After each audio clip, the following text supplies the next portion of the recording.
শান্তি গেল কোথায়? কথা বলে না কেন? আমরা অনেক সময় আমাদের বাচ্চারা বলে শান্তি শান্তি করো, শান্তির মা তো অনেক আগে মারা গেছে, বলে না? আরে শান্তি কোথায়? মানুষের তৈরি করা আইন দিয়া মানুষ শান্তি পাইতে পারে না। মানুষের তৈরি করা সংবিধান দিয়া এ জাতি শান্তি পাইতে পারে না। শান্তি যদি পেতে হয় আল্লাহর জমিনে যতক্ষণ পর্যন্ত কোরআন দিয়ে পরিচালিত না হবে ততক্ষণ পর্যন্ত জাতি শান্তি খুঁজে পাবে না, পাবে না, পাবে না। জোরে বলেন ঠিক কিনা? তাহলে যতক্ষণ পর্যন্ত কোরআন না মানবেন ততক্ষণ আপনার শান্তি আসবে না। তাহলে কোরআন নাজিল করেছেন কে? আরে জমিনের মালিক কে?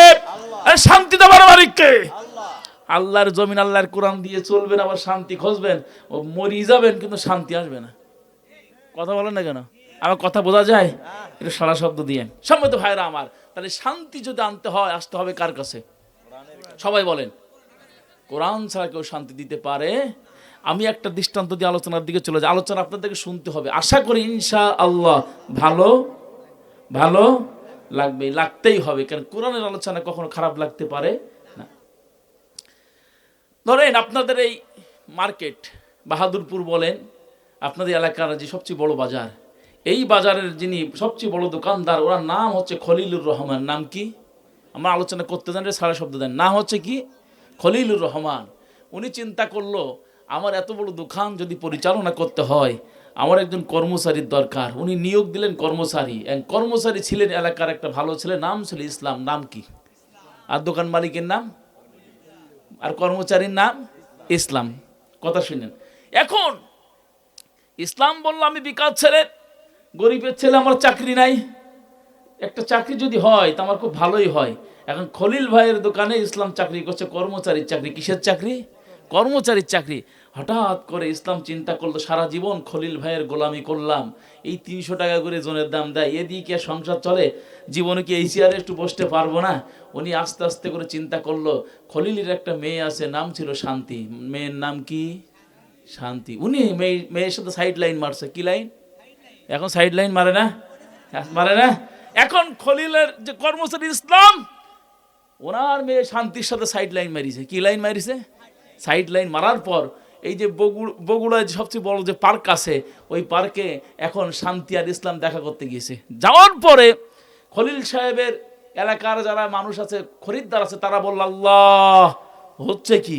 খলিলের দোকানের কর্মচারী ইসলাম একজন কর্মচারী কামলা দেয়, গরিব মানুষের ছেলে, এই ধনী মানুষের মেয়ে শান্তির সাথে সাইড লাইন মেরেছে, এ কি সহ্য করা যায়?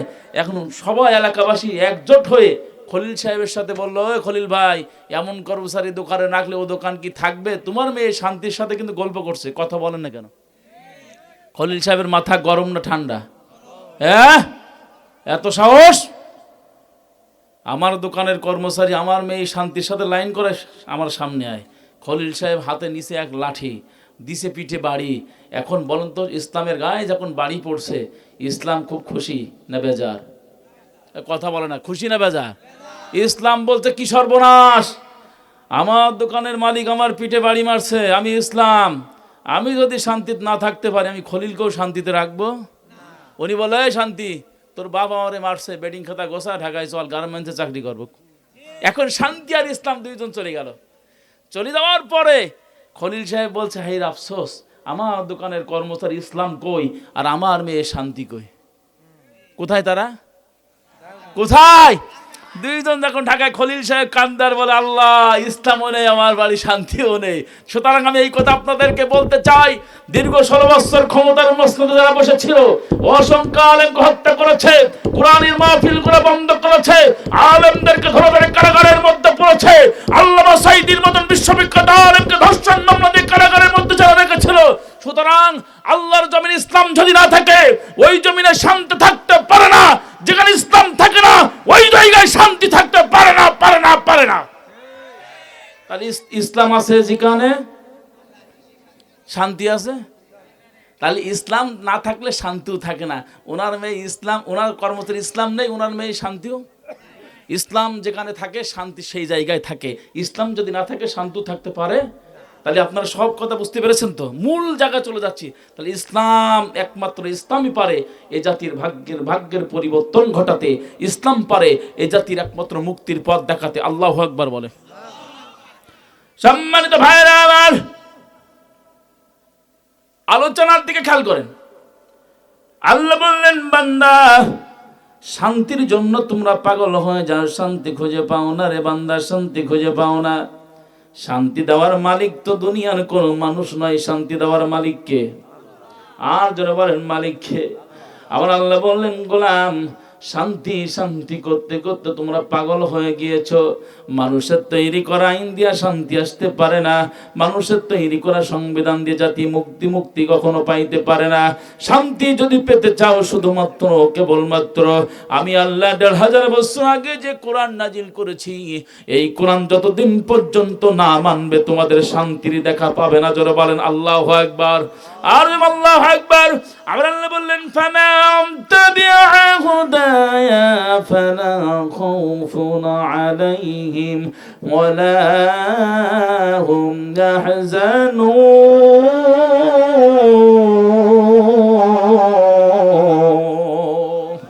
আমার আল্লাহ বললেন, গোলাম শোনো, গোলাম শোনো, এই কোরআন যদি তোমরা মেনে নাও, পারিবারিক জীবনে যদি কোরআন মেনে নাও, সাংসারিক জীবনে কোরআন মেনে নাও, অর্থনৈতিক জীবনে যদি কোরআন মেনে নাও, রাজনৈতিক জীবনে যদি কোরআন মেনে নাও, আমি আল্লাহ ঘোষণা দিলাম তোমাদের কোনো ভয় নাই, তোমাদের কোনো টেনশন নাই। আমি আল্লাহ বলেছি কোরআন যদি মানো তোমাদের ভয় নাই। একথা বলেছেন তিনি কে? আর যদি বলেন তিনি কে? আমরা বললাম আল্লাহ কোরআন মানলে ভয় নাই, কোরআন মানলে টেনশন নাই। ও আল্লাহ, এই কোরআনের পক্ষে থাকলে তো আমাদেরকে জেলখানায় যাওয়া লাগে। কথা বলেন না কেন? আল্লাহ কোরআনের পক্ষে থাকলে তো আলেমদেরকে ফাঁসির মঞ্চে যাওয়া লাগে। আল্লাহ কোরআনের পক্ষে থাকলে তো আমাদেরকে বাড়ি ছাড়া লাগে। আমার আল্লাহ বললেন, ওয়ালানাবলুওয়ান্নাকুম বিশাইইম মিনাল খাউফি ওয়াল জু'i ওয়া নাকসিম মিনাল আমওয়ালি ওয়াল আনফুসি ওয়াস সামারাত ওয়া বাশশিরিস সাবিরিন। আমার আল্লাহ বললেন, গোলাম ঈমান আনার পর ঈমানের পরিচয় যদি তোমরা দাও, আমি আল্লাহ ঘোষণা দিলাম তোমাদেরকে আমি আল্লাহ পরীক্ষা করব। আল্লাহু আকবার বলেন। পরীক্ষা করবেন তিনি কে? আর যদি বলেন তিনি কে? আমার আল্লাহ বললে তোমাদেরকে আমি আল্লাহ ভয় দিয়া পরীক্ষা করব। আমার কোনো বান্দার উপর যখন জুলুম নির্যাতন হয়, তখন আমার বান্দা আমারে ভয় করে না, মানুষের ভয় করে। আল্লাহু আকবার বলে। ও বান্দা, ভয় দিয়া পরীক্ষা করব, খালি ভয় দিয়া পরীক্ষা করব না। আমি আল্লাহ তোমাদের ফসল যে ফসল পাতির ক্ষতি হবে ইয়ে দিয়ে পরীক্ষা করব, তোমাদের জান নেয়া পরীক্ষা করব, তোমাদের মাল দিয়া পরীক্ষা করব। ও বান্দা, যদি ধৈর্য ধরে থাকতে পারো, দুনিয়ার সব মানুষ যদি তোমার বিপক্ষে চলে যায়, একজন আছে, জোরে বলেন তিনি কে? আর যদি বলেন তিনি কে? আমার দিনের পথে থাকার কারণে, কোরআনের পক্ষে থাকার কারণে সবাই যদি আমার বিপক্ষে চলে যায়, আমার আল্লাহ যদি বলে বান্দা তোর পক্ষে আমি আছি, এটা দুনিয়ায় কারণ লাগবে নাকি? আর যেমন লাগবে নাকি? আমার আল্লাহ সুবহানাহু ওয়া তাআলা যে নবীর উপরে কোরআন নাজিল করলেন, আমার আল্লাহ বললেন নবী, কোরআনের পাওয়ারের গুরুত্ব কিন্তু অনেক বেশি। আমার আল্লাহ বললেন, কুল্লাউ কানাল বাহরু মিদাদাল লিকালিমাতি রাব্বি লানাফিদাল বাহরু ক্বাবলা আন তানফাদা কালিমাতু রাব্বি ওয়ালাউ জিনা বিমিথলিহি মাদাদা। আমার আল্লাহ বললেন, গোলাম আমি আল্লাহ যে আমার নবীর উপর যে কোরআন নাজিল করেছি, এ কোরআন কিন্তু সাধারণ কোনো কিতাব নয়। দুনিয়ার সকল কবি, সকল সাহিত্যিক যদি চিন্তা করে এই কোরআনের ব্যাখ্যাগুলা লিখবে, আমি আল্লাহ ৭ সমুদ্র ১৩ নদীর পানি যদি সব এক জায়গায় করা হয়, এই পৃথিবীতে যত নদী, যত সাগর, সমুদ্রের পানি এক জায়গায় করে যদি কালি বানায়া দেওয়া হয়, আসমানের নিচের জমিনের উপরে যে গাছগুলো আছে, গাছের ডাল যদি কলম বানায়া দেওয়া হয়, আমার আল্লাহ বললেন, গোলাম শোনো শোনো শোনো, সাগরের পানিগুলা শুকায়া যাবে, গাছের ডালগুলা নষ্ট হয়ে যাবে, এই কোরআনের ব্যাখ্যা লিখে কখনো শেষ করা যাবে না। এ পাওয়ার কম না বেশি? জোরে বলেন, কম না বেশি? তাহলে এ কোরআনের বাধা বেশি কম না বেশি? মানে যে জিনিসের দাম যত বেশি, ওই জিনিসের শত্রু তত। এ কোরআনের শত্রু কম না বেশি?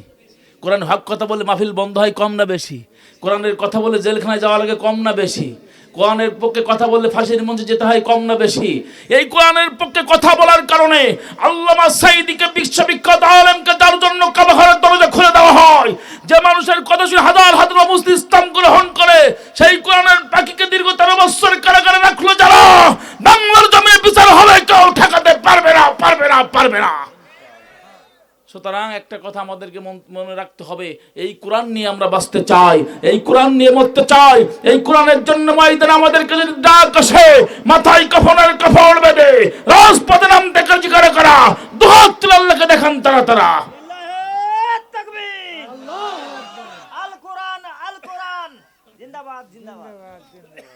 আপনারা মনে হয় সোলো হয়ে গেছেন, ঠান্ডা লেগে গেছে, দাঁড়ান সামনে যান, চাল দিচ্ছে এবার সামনে তো ভাইরা আমার।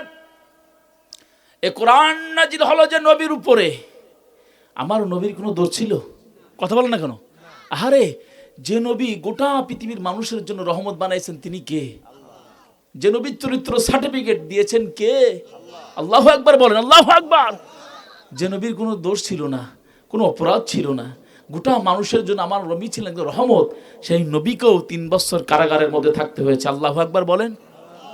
এই কোরআন নাজিল হলেন যে নবীর উপরে, ওই নবীও তো কোরআনের দাওয়াত দিতে গিয়ে 3 বছর কারাগারের মধ্যে কাটাইছেন। আল্লাহু আকবার বলেন। আর আমাদের যদি 40 বছর কাটানো তাও রাজি আছি, কিন্তু বাতিলের কাছে 1 সেকেন্ডের জন্য মাথা নত করতে রাজি। সম্মানিত ভাইরা আমার, এই কোরআন নাজিল হয়েছে যে নবীর উপরে, আমার আল্লাহ অসংখ্য নবীর নাম কোরআনের মধ্যে লিপিবদ্ধ করেছেন।